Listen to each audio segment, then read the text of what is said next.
Hello student, my name is Amit Singh और आज हम बायोलॉजी के पहला टॉपिक जो करेंगे वो ब्लड के बारे में करेंगे। ब्लड क्या होता है और ब्लड कैसे फंक्शन करता है। देखिए, जो ब्लड की जो स्टडी होती है यानी ब्लड के अध्ययन को हम बोलते हैं हेमेटोलॉजी।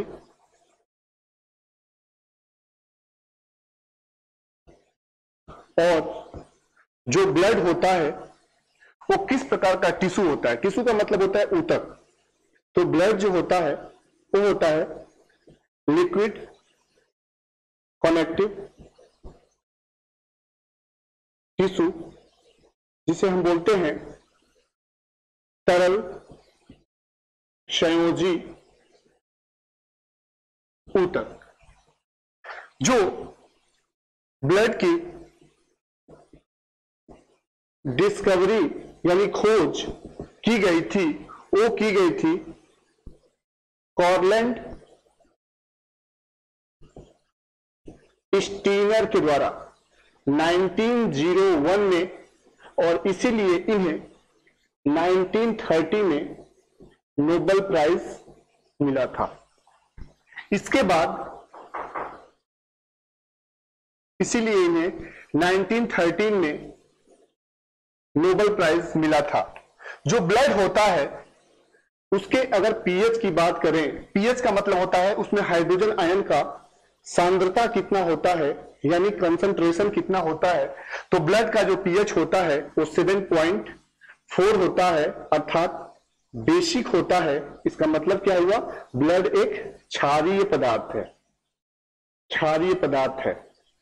और एक ह्यूमन बीइंग के अंदर, एक स्वस्थ मनुष्य के अंदर अगर ब्लड का वॉल्यूम देखा जाए तो होता है 5 से 6 लीटर, यानी अप्रोक्सीमेटली 5 लीटर के आसपास में पाया जाता है। इसके बाद जो होता है, यदि ब्लड के हम कंपोनेंट की बात करें, संगठक की बात करें, तो ब्लड में 2 संगठक होते हैं। जो पहला संगठक होता है उसे हम बोलते हैं प्लाज्मा, और जो सेकेंड संगठक होता है उसका नाम होता है ब्लड सेल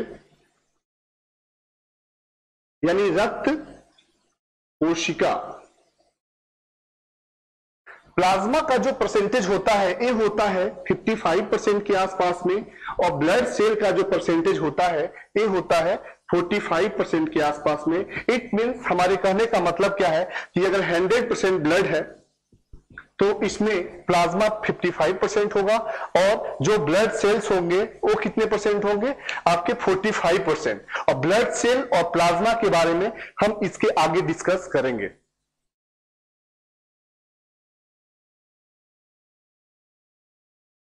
ओके, इसके बाद हम लोग पढ़ेंगे ब्लड कंपोजिशन के बारे में। तो ब्लड का जब हम लोग कंपोजिशन पढ़ेंगे तो ब्लड कंपोजिशन में आपने सुना होगा कि ब्लड का जो बेसिक संगठक होता है जिसे हम बोलते हैं कंपोजिशन।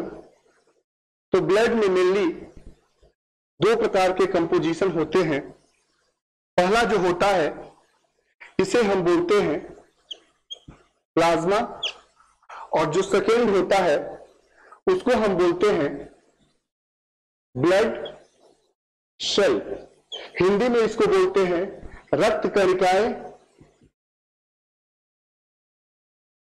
और इसको हम बोलते हैं प्लाज्मा। और प्लाज्मा, मान लीजिए अगर ब्लड आपका 100% है तो इस कंडीशन में प्लाज्मा का कितना परसेंट होगा, 55%। ध्यान रखिएगा, यानी ब्लड में प्लाज्मा का प्रतिशत 55% और ब्लड में ब्लड सेल्स यानी ब्लड कॉर्पसल्स का परसेंटेज 45% के आसपास होता है। तो सबसे पहले जो स्टडी करेंगे हम वो प्लाज्मा के बारे में करेंगे। प्लाज्मा क्या होता है, प्लाज्मा जो होता है अगर इसमें 55% ब्लड में है तो इसमें सबसे अधिक जो मात्रा होती है वो जल की होती है, 90 से 92%। यानी प्लाज्मा में वाटर का परसेंटेज 90 से 92% के बीच होता है। इसके बाद इसमें दूसरा जो कंपोनेंट होता है वो होते हैं मिनरल्स, यानी खनिज। और खनिज जो होता है वो होता है 2 से 3%। इसके बाद जो थर्ड होता है उसमें होता है आपका प्रोटीन। और प्रोटीन का जो परसेंटेज होता है वो होता है 1 से 3%, 1 से 3% के बीच में। और जो प्रोटीन पाई जाती है, इस प्रोटीन का जो नाम है वो है आपकी फाइब्रिन प्रोटीन। यानी यहां से क्वेश्चन पूछता है कि ब्लड में कौन सी प्रोटीन पाई जाती है, तो ब्लड में फाइब्रिन प्रोटीन पाई जाती है। और यही फाइब्रिन प्रोटीन, तो यहां से अभी जो आपका कोरोना चल रहा है, तो कोरोना में वैक्सीन निर्माण करने की बात जो चल रही है, जब प्लाज्मा में से हम फाइब्रिन प्रोटीन को बाहर निकाल देते हैं, तो इसी से बनता है वैक्सीन। यानी एग्जाम में आएगा वैक्सीन का निर्माण कैसे होता है, तो प्लाज्मा जो ये कंपोजिशन है, इसमें से फाइब्रिन को निकाल देंगे तो वैक्सीन बनेगा। और इसी वैक्सीन में क्या होता है, एक सीरम होता है। यानी क्वेश्चन फिर पूछता है कि वैक्सीन का निर्माण किससे होता है, सीरम से। और अगला क्वेश्चन पूछता है कि एंटीबॉडी जो टेस्टिंग की बात चल रही है, एंटीबॉडी का निर्माण कहां होता है, तो भी होता है प्लाज्मा में। इसीलिए जो गवर्नमेंट अभी ला रही है रैपिड एंटीबॉडी टेस्ट, जिसको RAT बोलते हैं, यानी एंटीबॉडी बॉडी में जनरेट हो जाएगी और उसी से वैक्सीन बन जाएगा। और यही वैक्सीन जो होगा, इसका उपयोग आप कोरोना के कोविड-19 के ट्रीटमेंट में यूज कर सकते हैं। तो ये होता है आपका प्लाज्मा। और एक क्वेश्चन यहां से और पूछता है कि एंटीबॉडी का जनरेशन हमारे ह्यूमन बॉडी में कहां होता है, तो एंटीबॉडी का जनरेशन हमारे ह्यूमन बॉडी में प्लाज्मा के अंदर होता है। और प्लाज्मा में कौन सी प्रोटीन पाई जाती है, फाइब्रिन प्रोटीन पाई जाती है। और इसी फाइब्रिन प्रोटीन से सीरम निकलेगा और सीरम से ही वैक्सीन का निर्माण होता है। तो वैक्सीन की खोज किसने की थी, तो एडवर्ड जेनर ने। वैक्सीन की खोज एडवर्ड जेनर नामक वैज्ञानिक ने की थी। और इसी के बाद बहुत सारे वैक्सीन जो है वो मार्केट में आके फॉर्मेशन करते हैं। दूसरा जो इसका कंपोजिशन है वो है आपका ब्लड सेल्स। ब्लड सेल्स जो होती हैं वो बेसिकली 3 प्रकार की होती हैं। ब्लड सेल्स को हम रक्त कोशिकाएं या रक्त कणिकाएं, रक्त कोशिकाएं या रक्त कणिकाओं के नाम से भी हम जानते हैं। तो ब्लड सेल्स कितने प्रकार की होती हैं, तो दीज आर मेनली 3 टाइप। यह मुख्य रूप से 3 प्रकार की होती हैं, जिसमें जो पहला होता है उसका नाम है RBC। R का मतलब रेड ब्लड सेल या रेड ब्लड कार्पसेल्स, यानी लाल रक्त कणिकाएं, RBC। दूसरा जो होता है वो होता है आपका WBC, यानी श्वेत रक्त कणिकाएं। और जो थर्ड होता है इसका नाम है प्लेटलेट्स।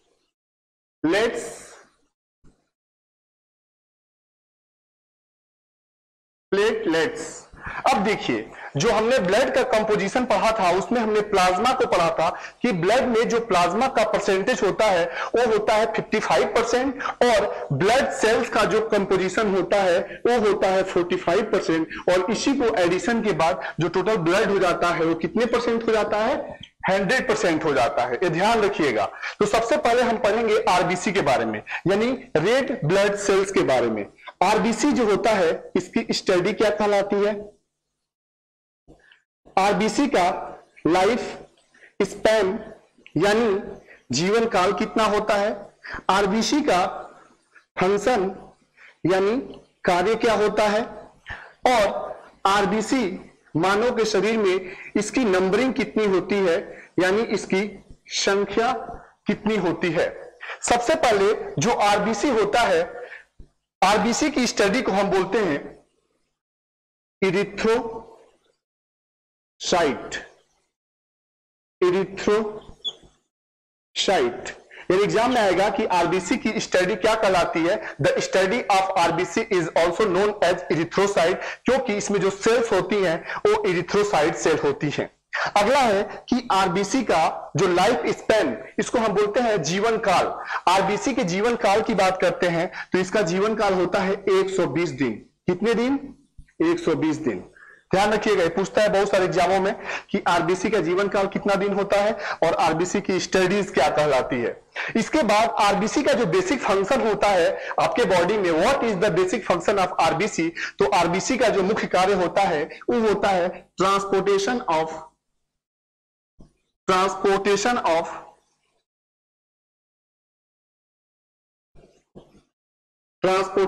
ऑफ ऑक्सीजन, यानी ऑक्सीजन का हमारे शरीर में परिवहन करने का काम कौन करता है? तो आरबीसी करती है।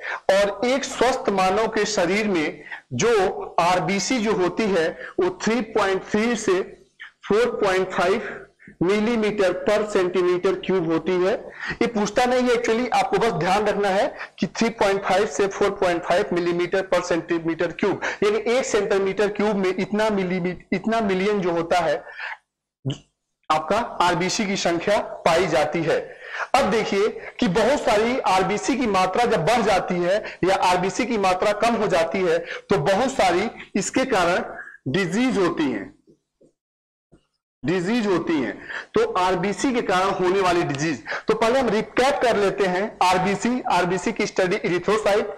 आरबीसी का लाइफ स्पैन 120 डेज होता है। आरबीसी का फंक्शन होता है ऑक्सीजन का ट्रांसपोर्टेशन करना, यानी हमारे शरीर में ऑक्सीजन के परिवहन करने का काम कौन करता है? तो आरबीसी करती है। और एक स्वस्थ मानव के शरीर में आरबीसी जो होता है 3.5 से 4.5 मिलियन पर सेंटीमीटर क्यूब पाया जाता है। अब देखिए इसके बाद ये आपको समझ में आ गया होगा। इसके बाद हम पढ़ेंगे कि आरबीसी में कौन कौन सी बीमारियां होती हैं, डिजीज कौन कौन से होते हैं।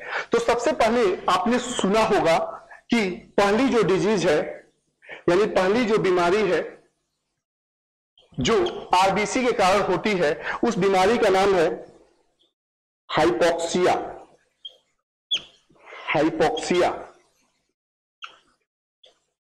हाइपोक्सिया क्या होता है?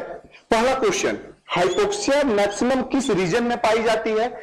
दूसरा क्वेश्चन कि हाइपोक्सिया के कंडीशंस में बॉडी में कैसे क्या जनरेट होता है। तो हाइपोक्सिया जो होता है जब आपके शरीर में आरबीसी की मात्रा बढ़ जाती है, आरबीसी की मात्रा क्या हो गई? बढ़ गई, और इसी को हम क्या बोलते हैं? हाइपोक्सिया। तो जब आरबीसी की मात्रा बढ़ जाती है तो हाइपोक्सिया बोलते हैं, और इसी को हम कभी कभी बोल देते हैं सांस का फूलना। सांस में ऑक्सीजन की मात्रा का ट्रांसपोर्टेशन जल्दी जल्दी होने लगता है, इसी को हम बोलते हैं हाइपोक्सिया। और हाइपोक्सिया मेनली कहां, किस रीजन के लोगों में होता है, यानी किस क्षेत्र के लोगों में होता है?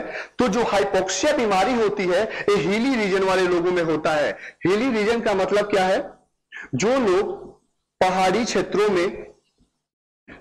क्षेत्रों में रहते हैं, क्योंकि वहां आपको पता है कि पहाड़ी एरिया होगा, ऊपर जाएंगे तो ऑक्सीजन की कमी होगी, रेट ऑफ रेस्पिरेशन अधिक होगा, और उस कंडीशन में आरबीसी जल्दी से फॉर्मेशन करेगा। यानी हाइपोक्सिया जो होती है वो पहाड़ी क्षेत्रों में सबसे अधिक पाई जाती है, और आरबीसी में की मात्रा बढ़ने से हाइपोक्सिया होती है। थर्ड क्वेश्चन, ये पूछता है कि आरबीसी जो खून का जो रेड कलर होता है वो आरबीसी के कारण होता है, तो इस आरबीसी में किसकी मात्रा होती है? आयरन की। ध्यान रखिएगा, आयरन की मात्रा होती है। और यही आयरन जो होता है, आयरन का मतलब क्या हुआ? आयरन जहां भी पाई जाती है, सॉइल हो या कोई भी चीज हो, तो मिट्टी लाल हो जाती है। और यहां भी आरबीसी में जब आयरन की मात्रा पाई जाती है तो खून का रंग लाल होता है, क्योंकि इसी में आरबीसी के अंदर ही हीमोग्लोबिन पाई जाती है।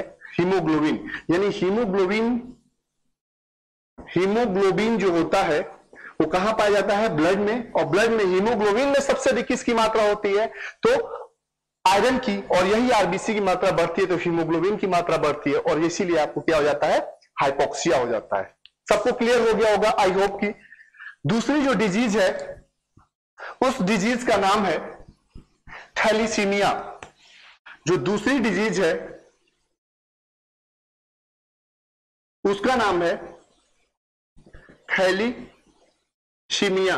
तो यहां से भी क्वेश्चन पूछ देता है कि थैलीसीमिया किसकी कमी के कारण होता है? तो आरबीसी की कमी के कारण, आरबीसी की मात्रा जब डिक्रीज हो जाती है तो थैलीसीमिया हो जाता है। और इस कंडीशन में क्या होता है? आपका शरीर जो होता है कमजोर हो जाता है, यानी वीक हो जाता है। और शरीर जो होता है पीला हो जाता है, यानी येलो हो जाता है। इस कंडीशन में थैलीसीमिया होती है। तो थैलीसीमिया और हाइपोक्सिया किसमें होती है? तो आरबीसी में। थैलीसीमिया आरबीसी की मात्रा कम हो गई, और जब हाइपोक्सिया के कंडीशन में आरबीसी की मात्रा क्या हो जाती है? बढ़ जाती है। अब देखिए, जो ब्लड होता है, कौन सा ब्लड जो होता है वो जमता नहीं है। तो जिस ब्लड में हिपेरिन पाई जाती है, ये ध्यान रखिएगा, हिपेरिन की मात्रा जिस ब्लड में पाई जाती है वो ब्लड कभी भी क्लॉट नहीं करता है। और एक क्वेश्चन और पूछता है कि जो आरबीसी है इसमें डिजीज जो होती है तो ऑक्सीजन का ट्रांसपोर्टेशन तो करता है, लेकिन इसमें न्यूक्लियस भी पाई जाती है। न्यूक्लियस यानी कणिकाएं पाई जाती हैं। और यहां से एक और क्वेश्चन पूछता है कि कौन से ऐसे जीव हैं जिसके आरबीसी में न्यूक्लियस नहीं पाई जाती। तो ये ध्यान रखिएगा, कैमल और यॉक। कैमल और यॉक में न्यूक्लियस नहीं पाई जाती, इसीलिए इनके अंदर इम्यून सिस्टम की उतनी संभावना नहीं रहती है। ये हो गया आपके आरबीसी के बारे में, यानी आरबीसी में हाइपोक्सिया डिजीज और थैलीसीमिया डिजीज। हाइपोक्सिया क्यों कहां होता है? हिली रीजन में होता है। जब आरबीसी की मात्रा बढ़ने लगती है तो हाइपोक्सिया होता है, सांस फूलने लगता है। थैलीसीमिया क्या होता है? जब आरबीसी की मात्रा कम हो जाती है तो थैलीसीमिया होता है। और इसका जो बेसिक कॉन्सेप्ट होता है कि इसमें कमजोरी होती है, शरीर पीला हो जाता है, येलो कलर ऑफ बॉडी हो जाती है, और जो ब्लड को स्टोर किया जाता है वो हिपेरिन जो होता है उसमें उसके माध्यम से होता है। हिपेरिन जो होता है एक क्लॉटिंग को रोकने का काम करता है। जहां हिपेरिन नहीं होता है वहां ब्लड क्लॉट नहीं होता है। और आरबीसी के अंदर न्यूक्लियस किन जानवरों में नहीं पाया जाता है? तो कैमल और याक में। ये ध्यान रखिएगा। ये हो गया आपके आरबीसी के बारे में। जो अगला हम पढ़ेंगे, जो ब्लड सेल्स के जो सेकेंड कंपोनेंट्स हैं उसका नाम है डब्ल्यूबीसी। सेकेंड जो कंपोनेंट है उसका नाम है WBC, यानी व्हाइट ब्लड सेल। इसको हम बोलते हैं श्वेत रक्त कणिकाएं या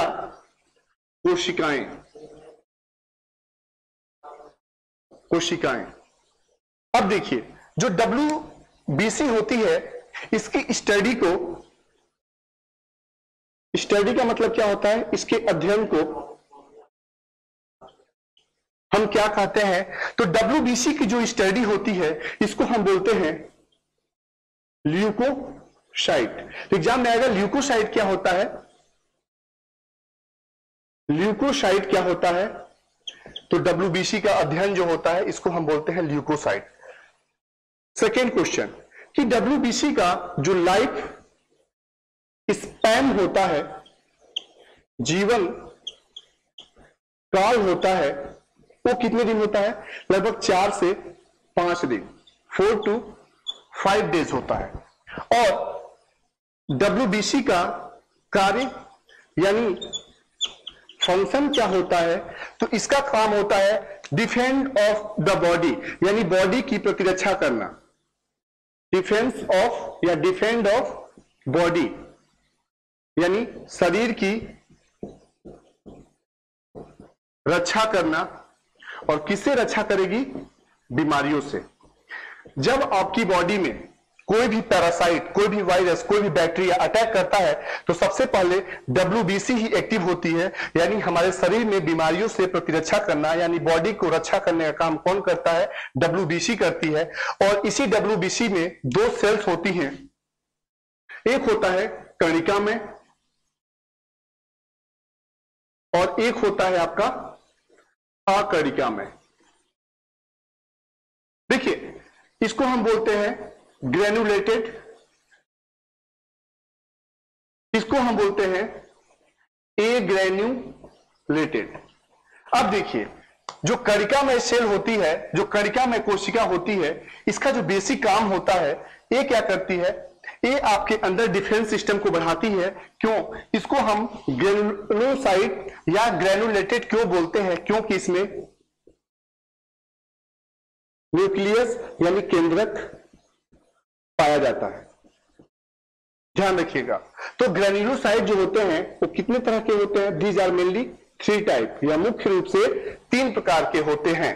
जो पहला ग्रेनुलोसाइट होता है, इसका नाम होता है एसिडोफिल, एसिडोफिल।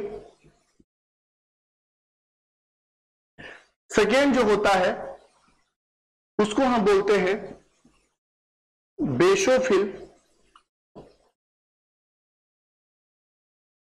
और थर्ड जो होता है न्यूट्रोफिल, यानी एसिडोफिल, बेसोफिल, और आपका जो तीसरा है न्यूट्रोफिल।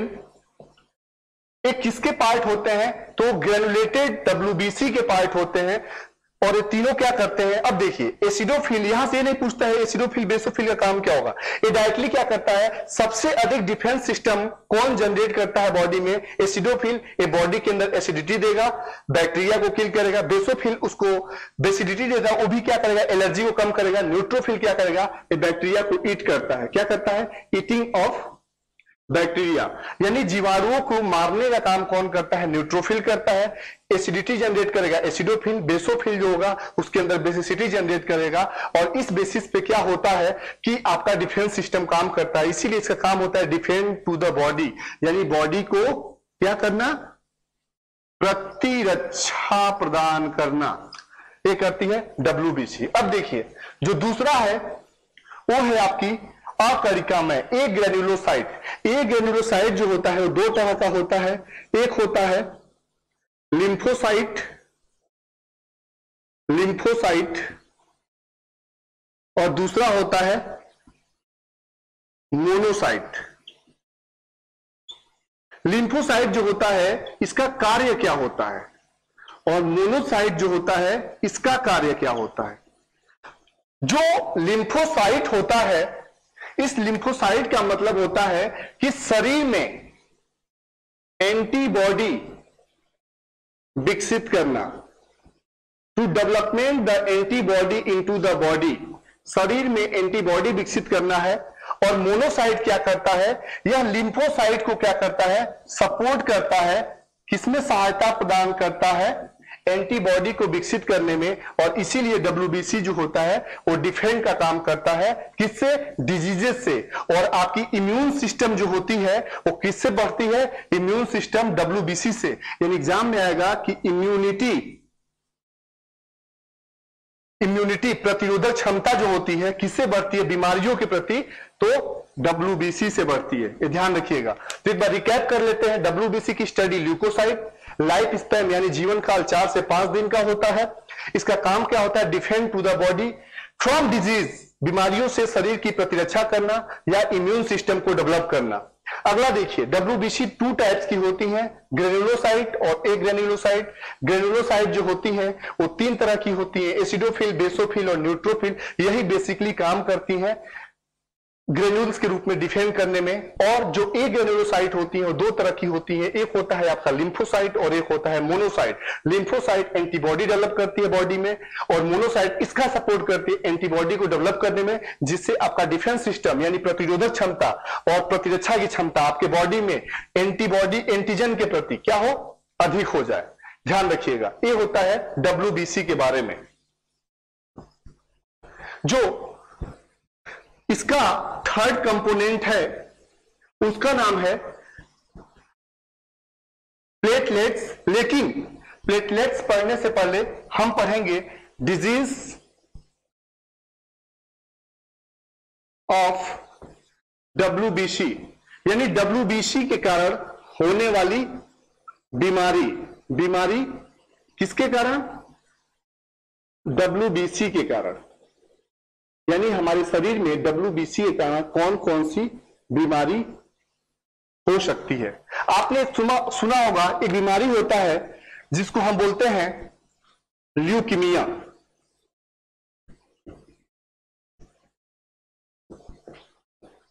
ल्यूकीमिया, ल्यूकीमिया को हम क्या बोलते हैं? एग्जाम में आएगा कि ल्यूकीमिया बीमारी कहां होती है? WBC में होती है। ल्यूकीमिया को हम बोलते हैं ब्लड कैंसर, यानी ब्लड कैंसर को हम ल्यूकीमिया बोलते हैं। और यही जो ब्लड कैंसर होता है ये WBC के अंदर होता है।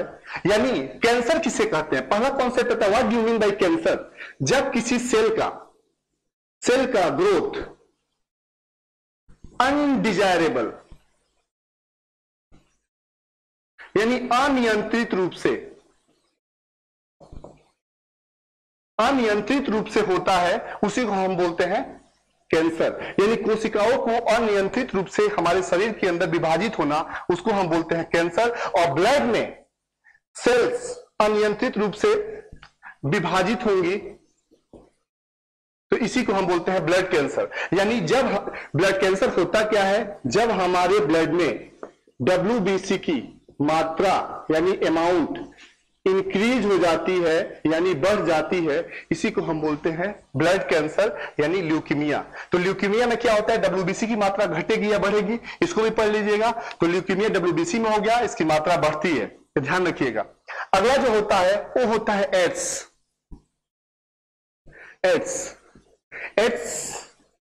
एड्स का फुल फॉर्म क्या होता है? Acquired immuno deficiency syndrome. और यहां से क्वेश्चन पूछता है, एड्स का फुल फॉर्म पूछ देगा, एक्वायर्ड इम्यूनो डिफिशियंसी सिंड्रोम। और ये किस वायरस के कारण होता है? तो HIV virus, human immuno virus. अभी हम वायरस के बारे में पढ़ेंगे, वायरस क्या होता है, इसकी खोज किसने की थी, और वायरस कैसे काम करता है, इसमें ट्रांसक्रिप्शन क्या होता है, ट्रांसलेशन क्या होता है। तो WBC में एड्स होता है, और एड्स में क्या होता है? इसी में WBC की मात्रा कम हो जाती है, यानी डिक्रीज हो जाती है। यानी जब हमारे शरीर में WBC की मात्रा कम हो जाती है तो आदमी को एड्स हो जाता है। क्यों हो जाता है?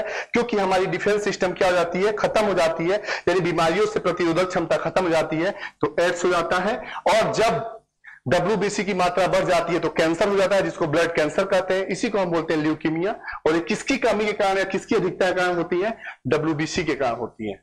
और WBC में ध्यान रखिएगा, ये जो दोनों चीज होती हैं वो कहीं ना कहीं आपको एक दो एग्जाम में अल्टरनेट वे में पूछ लेता है।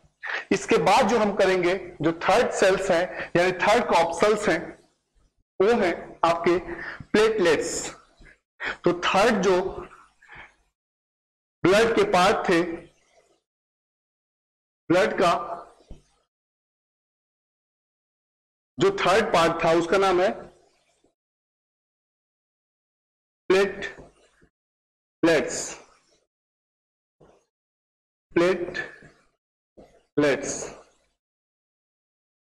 देखिए प्लेटलेट्स का यहां से क्वेश्चन पूछता है कि प्लेटलेट्स का फंक्शन क्या होता है, यानी प्लेटलेट्स का कार्य क्या होता है। तो the basic function of platelets is blood clotting, यानी रक्त का थक्का जमाना, यानी ब्लड क्लॉटिंग, रक्त का थक्का जमाना।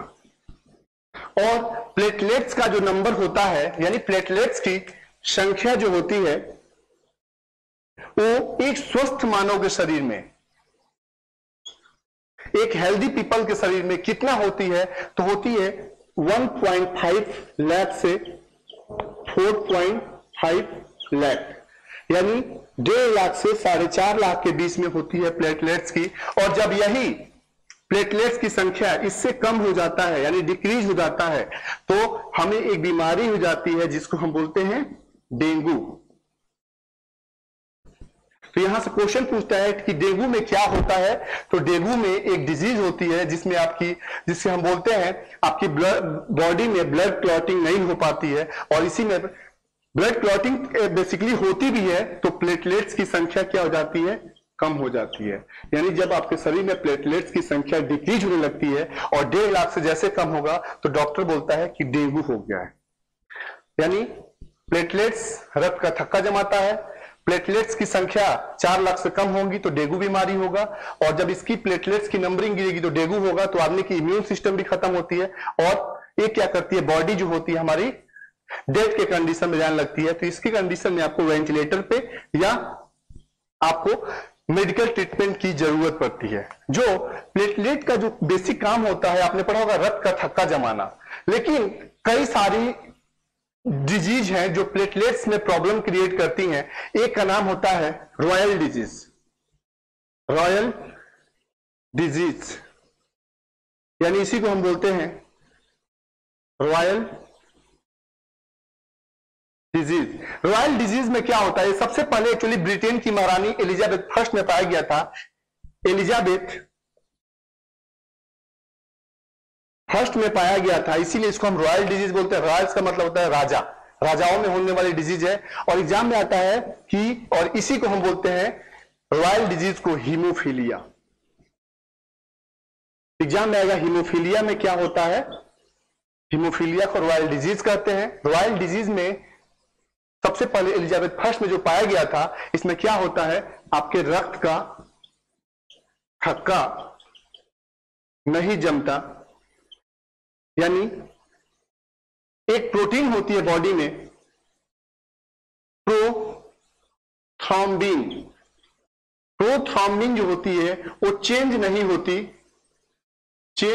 होती। किसमें चेंज नहीं होती, थ्रोम्बिन में। क्यों नहीं होती, क्योंकि यहां जो विटामिन के होता है वो इनएक्टिव हो जाता है, और इसीलिए प्लेटलेट्स जो होता है डिक्रीज होना शुरू होता है, और इसको हम या तो सर्जरी के थ्रू सही कर सकते हैं या फिर नॉर्मल कंडीशन में। तो हम रिकैप कर लेते हैं कि प्लेटलेट्स होता क्या है। प्लेटलेट्स का काम होता है रक्त का थक्का जमाना। एक स्वस्थ मानव के शरीर में जो प्लेटलेट्स की संख्या होती है वो 1.5 से लेकर 4.5 लाख के बीच होती है। प्लेटलेट्स के कारण जो बीमारी होती है उसको हम बोलते हैं रॉयल डिजीज। और ध्यान रखिएगा कि हीमोफीलिया जो होती है या रॉयल डिजीज होती है वो कैसी बीमारी है, तो जेनेटिक है। कैसी है, जेनेटिक है। जेनेटिक का मतलब क्या होता है कि यदि परिवार के किसी एक लोग में है तो वह दूसरे में, फिर अगले संताप में, फिर तीसरे संताप में, ये जीन बाय जीन एक वंश से दूसरे वंश में ट्रांसफर होता है, तो जेनेटिक डिजीज है। और यह जो होती है सबसे पहले एलिजाबेथ फर्स्ट में पाया गया था, क्योंकि इस बीमारी में रक्त का थक्का नहीं जमता है। क्योंकि एक प्रोटीन होती है प्रोथ्रोम्बिन, थ्रोम्बिन में नहीं चेंज हो पाती है, और विटामिन के यहाँ कैटालिस्ट का जो काम करता है वो भी काम नहीं कर पाता। इसीलिए यहां से क्वेश्चन भी होता है, विटामिन के का काम होता है रक्त का का जमाना। प्रोथ्रोम्बिन, थ्रोम्बिन में किसमें चेंज होती है, ब्लड क्लॉटिंग के समय, और इसीलिए प्लेटलेट्स जो होता है डिक्रीज होना शुरू हो जाता है, और इसके कारण क्या होता है कि मैक्सिमम प्लेटलेट्स बाहर निकल जाते हैं, क्लॉटिंग नहीं हो पाती, और फलस्वरूप आदमी या क्या हो जाता है, डेथ हो जाता है। ये होता है आपका ब्लड का टोटल समरी। तो यहां से आप ऐसे ही जो भी क्वेश्चन पूछेगा इसी के आसपास में पूछेगा कि ब्लड की खोज किसने की थी, ब्लड की स्टडी क्या होती है, ब्लड का पीएच मान कितना होता है, एक मानव के शरीर में कितने ब्लड होते हैं, आरबीसी क्या होती है, आरबीसी का काम क्या होता है, डब्ल्यूबीसी क्या होता है, प्लेटलेट्स क्या होता है, प्लाज्मा क्या होता है, वैक्सीन का निर्माण क्या होता है, और यही हम इसके बाद पढ़ेंगे कि ब्लड क्लॉटिंग कैसे काम करता है और ट्रांसक्रिप्शन और ट्रांसलेशन कैसे होता है। तो अगला सभी लोग हेडिंग डाल दीजिए, ब्लड क्लॉटिंग, रक्त का थक्का जमना। ब्लड क्लॉटिंग जो होती है वो बेसिकली कहीं ना कहीं हमारे ब्लड में ही होगी, इसीलिए हम इसको अलग से नहीं पढ़ के यही कंप्लीट करेंगे। तो ए है ब्लड क्लॉटिंग, यानी रक्त का थक्का जमना। तो इसमें से आपको एक दो क्वेश्चन मिल जाते हैं डायरेक्टली इनडायरेक्टली।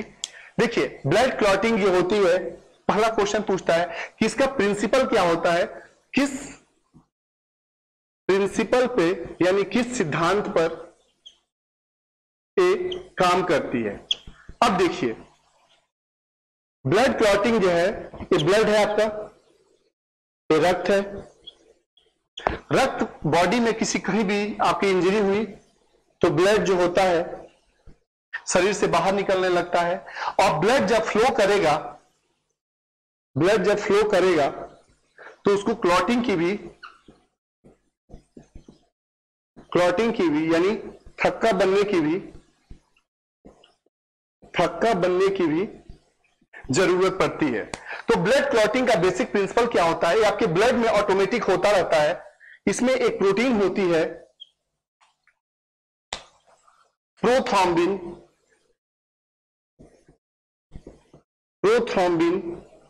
वो चेंज होती है थ्रोम्बिन में क्या चेंज होती है, प्रोथ्रोम्बिन, यानी प्रोथ्रोम्बिन जब थ्रोम्बिन में चेंज होती है, पहला परिघटना होता है, तब ब्लड क्लॉटिंग होगा। और एक प्रोटीन होती है जिसका नाम होता है, आपने पढ़ा सीरम में कौन सी प्रोटीन होती है, फाइब्रिन।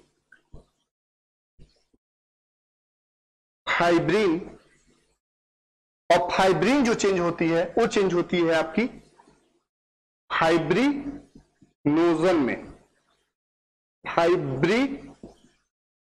में। और यानी ब्लड में जब प्रोथ्रोम्बिन थ्रोम्बिन में चेंज होगा, फाइब्रिनोजन में चेंज होगा, इस कंडीशन में ब्लड जो फ्लो कर रही है वो क्लॉट कर जाएगी। इसी प्रिंसिपल को हम ब्लड क्लॉटिंग बोलते हैं। और ब्लड क्लॉटिंग जो होती है वो किस विटामिन की उपस्थिति में होता है, विटामिन के। किस विटामिन की, विटामिन के। तो यहां से क्वेश्चन कैसे पूछता है कि ब्लड क्लॉटिंग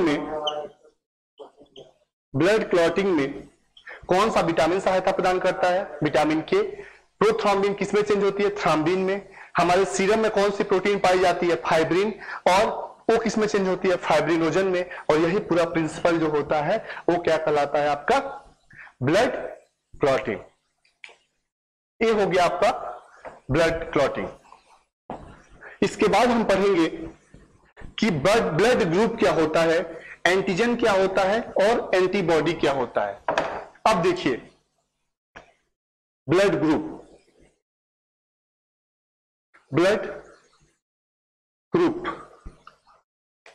जो होता है, यहां भी से भी बहुत सारे क्वेश्चंस पूछ देते हैं।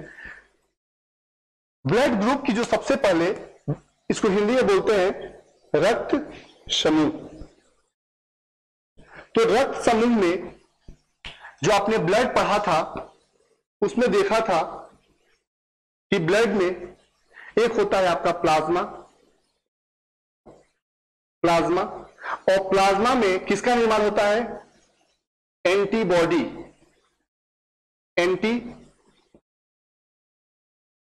का निर्माण होता है। और एक होता है ब्लड सेल्स, जिसको हम बोलते हैं रक्त कणिकाएं। इसमें किसका निर्माण होता है, एंटीजन का।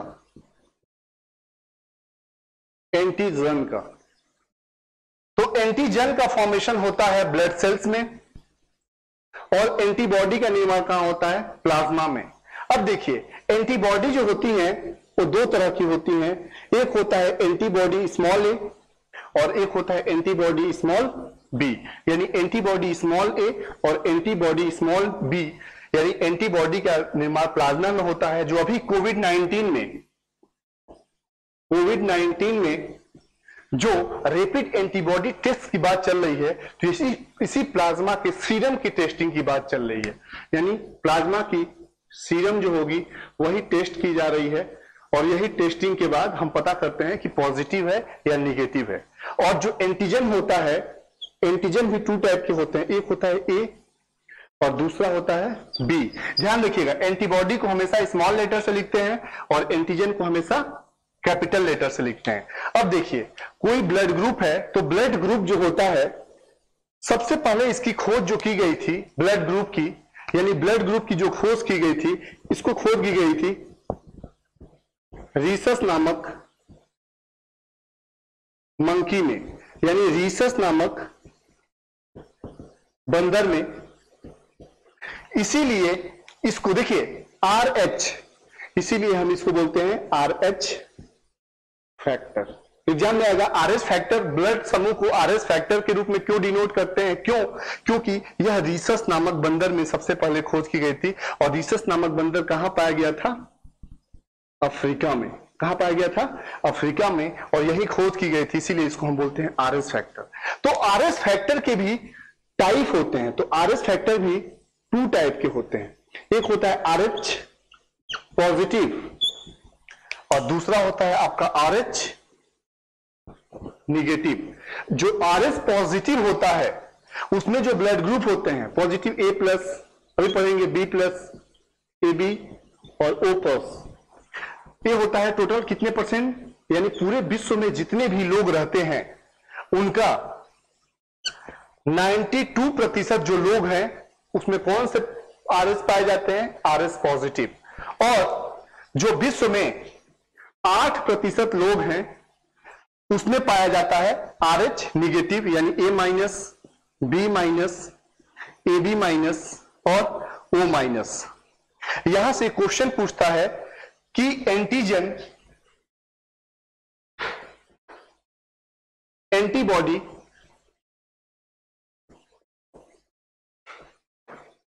कौन किसका एंटीजन है और कौन किसकी एंटीबॉडी है।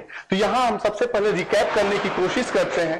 रिकैप करेंगे तो सबसे पहले पूछेंगे रक्त समूह, जो ब्लड होता है उसमें प्लाज्मा और ब्लड सेल्स पाई गई थी।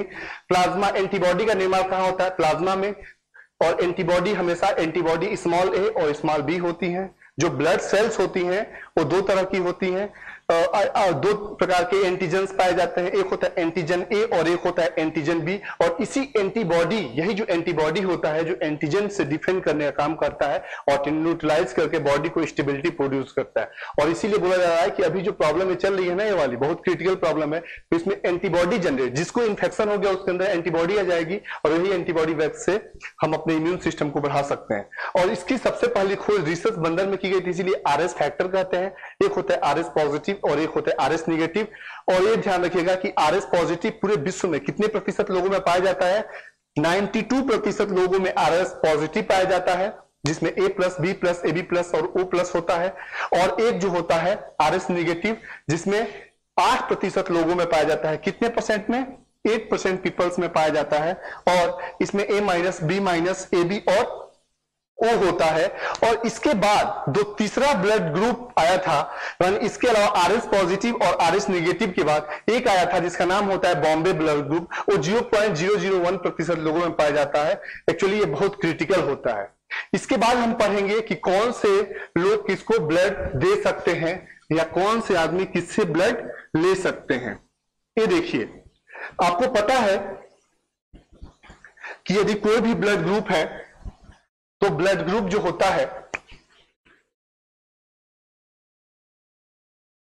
ब्लड ग्रुप जो है उसमें एक होगा आपका, जिसको हिंदी में बोलते हैं हम रक्त समूह। एक होता है उसमें एंटीजन,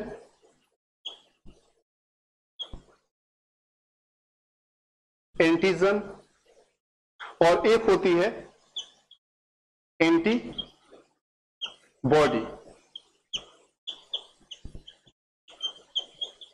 अब देखिए, यदि ब्लड ग्रुप ए है तो आपको बताए थे पिछले वाले में कि एंटीजन भी इसका क्या होगा? ए होगा, लेकिन इसका एंटीबॉडी क्या होगा, बी होगा। ब्लड ग्रुप बी है, इसका एंटीजन क्या होगा, बी होगा, लेकिन इसकी एंटीबॉडी क्या होगी, स्मॉल ए होगी। उसके बाद ए बी है, तो ए बी का एंटीजन ए बी होता है, ए बी में एंटीबॉडी नहीं पाई जाती। ओ है, ओ में एंटीजन नहीं होता, और ओ की जो एंटीबॉडी होती है वो क्या होती है, ए बी होती है। यानी एग्जाम में पूछा जाएगा कि ए का, कैपिटल ए का एंटीबॉडी क्या है, बी है, बी का क्या है, ए है, ए बी का क्या है, कोई नहीं है, और किसका एंटीजन नहीं पाया जाता, ओ का, और किसकी एंटीबॉडी नहीं पाई जाती, ए बी का। यानी हमारे कहने का मतलब है, अगर इसको देखा जाए तो यह जो होता है एंटीजन और एंटीबॉडी के हिसाब से ही हम ब्लड ग्रुप का डी नोटिफिकेशन के साथ नोटिफिकेशन करते हैं और ये पता लगाते हैं कि कौन सा ब्लड ग्रुप किसके लिए इंपॉर्टेंट है और कौन सा ब्लड ग्रुप किसके लिए इंपॉर्टेंट नहीं है। तो अब देखिए, अगर हम देखें तो दो चीज ध्यान रखना है। यदि कोई ब्लड ग्रुप है, कोई ब्लड ग्रुप है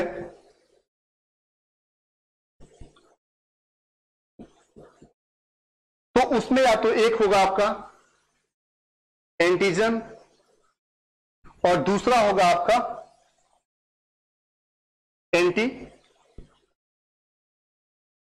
एंटीबॉडी,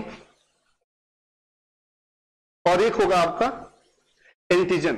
अब देखिए, अगर यहां ए है तो ए की एंटीबॉडी बी होगी, यदि यहां बी है तो बी का एंटीबॉडी ए होगा, स्मॉल ए। ए बी है तो ए बी का, अगर ए बी है तो ए बी में ये बताइए एंटीजन जो होता है पाया जाता है कि नहीं पाया जाता है। तो ए बी का जो एंटीजन होता है वो नहीं होता है, और एक होता है ओ, ओ का जो एंटीजन होता है वो होता है ए बी, यानी एंटीबॉडी जो होता है ए बी होता है।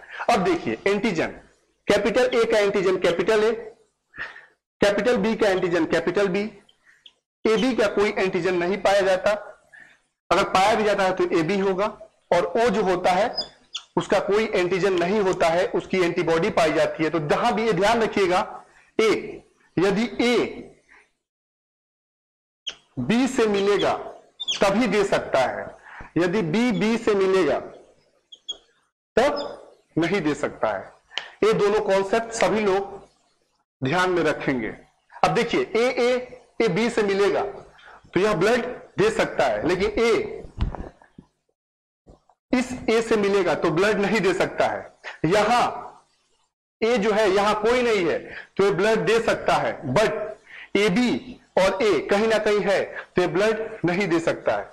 अब देखिए बी है, यहां बी है, बी यानी बी स्मॉल बी, ए नहीं दे सकता, बी ए से दे सकता है, यहां कुछ नहीं है तो अटैच हो जाएगा, दे सकता है, ये नहीं दे सकता। ए बी, यहां ए बी है, यहां भी है तो ये क्या करेगा, नहीं दे सकता, कहीं ना कहीं बाइंड हो जाएगा, यहां भी नहीं दे सकता। ये क्या करेगा, दे सकता है, ये क्या करेगा, नहीं दे सकता। क्यों, इस कॉन्सेप्ट के हिसाब से। अगला है ओ, ओ क्या होता है, सबको दे सकता है। क्यों, क्योंकि ओ के अंदर कोई भी एंटीजन नहीं पाया जाता। जब एंटीजन की मात्रा नहीं होती है तो ओ जो होता है सबको अपना ब्लड दे सकता है। ए बी जो होता है, यानी यहां से दो क्वेश्चन पूछते हैं, कौन सा है जो सबसे ब्लड ले सकता है, तो ए बी क्या कर सकता है, ले सकता है, यानी टेक कर सकता है। और कौन सबको ब्लड दे सकता है, ओ सबको क्या कर सकता है, गिव कर सकता है। देखिए यहां से सब ऐसे है तो ए ओ जो होता है सबको दे सकता है, ए बी जो होता है सबसे ले सकता है। यानी यूनिवर्सल डोनर कौन है, यूनिवर्सल डोनर कौन है, ओ, और यूनिवर्सल रिसेप्टर कौन है, यानी सबसे लेने वाला कौन है, ए बी, और इस बेसिस पे हम ब्लड को आरएस फैक्टर चेक करके ए और बी के हिसाब से ब्लड को देते हैं। इस चार्ट के हिसाब से आपको पूरी तरह से समझ में आ जाएगा। और ये है आपका blood, blood cells, blood group, और कैसे ब्लड ग्रुप आपके बॉडी में आरएस फैक्टर का काम करते हैं, एंटीबॉडी क्या होती है, एंटीजेंस क्या होते हैं, कौन सा ब्लड कौन सा देगा, किसको लेगा, और इस तरह से ब्लड का आपका एक चैप्टर जो होता है वो कंप्लीट हो गया। Thank you.